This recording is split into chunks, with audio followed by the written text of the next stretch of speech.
আগে আমাদেরকে দুটো কাজ করতে হচ্ছে। ফার্স্ট তো আমাদেরকে পাওয়ার অন করতে হচ্ছে, সেকেন্ড আমাদেরকে কলটা অলওয়েজ চালিয়ে রাখতে হবে। প্রয়োজনে মেশিন জল নেবে, নাহলে জল নেবে না। লিড ওপেন করলাম, উপর থেকে জাস্ট আমরা জামা প্যান্ট দিয়ে দিচ্ছি। এই যে রাউন্ড শেপটা দেখতে পাচ্ছি আমরা, রাউন্ড যেটা আছে, এই রাউন্ড শেপের সমানে জামা প্যান্ট থাকবে, অথবা রাউন্ড শেপের নিচে আপনাকে জামা প্যান্টের লেভেলটা রাখতে হবে। সার্ফ দু ধরনের ইউজ করা হয়, একটা লিকুইড আর একটা ডাস্ট। যেটাই হবে আমরা চাইলে ডাইরেক্ট উপর থেকেও দিতে পারি, অথবা এই ট্রেটা টেনে এখানেও আমরা অ্যাড অন করতে পারি, যেটা আপনার সুবিধা হবে। লিড অফ করা হলো। অফ করার পরে ফার্স্ট কাজ মেশিনে পাওয়ার অন করা। এটা আমাদের পাওয়ার বাটন। তো যখনই এটা প্রেস করা হবে মেশিনটা আমাদের অন হয়ে যাবে। এবার আমাদেরকে প্রোগ্রাম সেট করতে হবে, কেমন টাইপের আমরা ওয়াশিং করতে চাইছি। তো এখানে দেখুন প্রত্যেকটা প্রোগ্রামিংয়ে নাম্বারিং করা আছে 1 to 8 পর্যন্ত। তো যদি আমরা প্রোগ্রামে কোনো কিছু অ্যাড করতে চাই, তাহলে আমাদেরকে প্রোগ্রাম বাটন দেওয়া আছে, যখনই প্রেস করব 1 আসছে। P1 means programme 1। নর্মাল আছে, নর্মালে ডেলি ইউজিং কাপড় যেগুলো হয় সেগুলো আমরা নর্মাল ওয়াশ করতে পারি। চেঞ্জ করলাম কুইক ওয়াশ, তাড়াতাড়ি কাচার জন্য, বাট রেস্ট্রিকশনটা হচ্ছে এখানে আপনাকে হাফ লোড করতে হবে 50%। ডুবেট হচ্ছে ব্ল্যাঙ্কেট অথবা বেডশিটও দেওয়া যেতে পারে, পর্দাও দেওয়া যেতে পারে। ব্ল্যাঙ্কেট বলতে ডবল ব্ল্যাঙ্কেট না, পাতলা ব্ল্যাঙ্কেট। টপ ক্লিন হচ্ছে মেশিনের মেনটেন্যান্সের প্রোগ্রাম। মেশিনে ওয়াশ করবেন, মেশিনটাও নোংরা হবে। একটা স্পেশাল পাউডার পাওয়া যায়, সেটা দিয়ে মেশিনটাকে মাসে একবার করে ওয়াশ করতে হবে। ফিফথ প্রোগ্রামে হচ্ছে শুধু স্পিন অনলি, মানে এখানে শুধু ড্রাই হবে স্যার, এখানে ওয়াশিং রিন্সিং কিছু হবে না। ভিজে জামা প্যান্ট দিয়েছেন, স্পিন অনলি দিলে শুধু ড্রাই হবে। জেন্টালটা হচ্ছে উল অথবা সিল্কের জন্য, বা যে কোনো খুব সফট। ইকো ওয়াশ বেসিক্যালি এখানে কারেন্ট কনজামশন অ্যান্ড জলের কনজামশনটা কম হবে।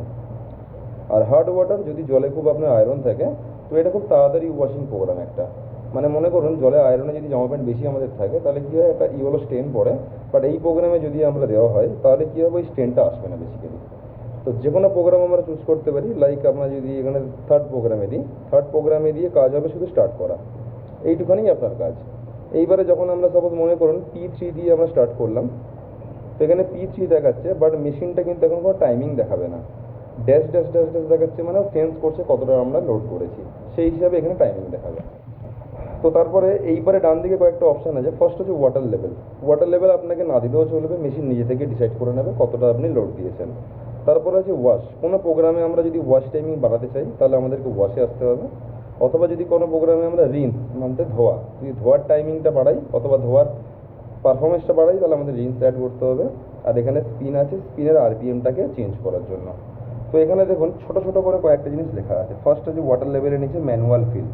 তো যদি আমরা জলের প্রেশার আমাদের এখানে কম হয়, তো আমরা বাইরে থেকেও এই মেশিনে জল অ্যাড করতে পারি।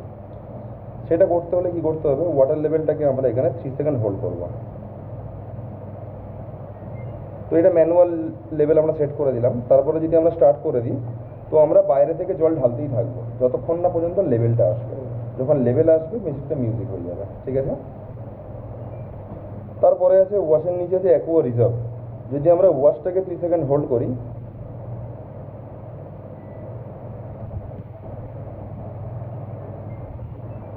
যদি ওয়াশটাকে আমরা 3 সেকেন্ড হোল্ড করি, তাহলে এখানে হবে কি, আপনার জলটা হোল্ড হয়ে থাকবে।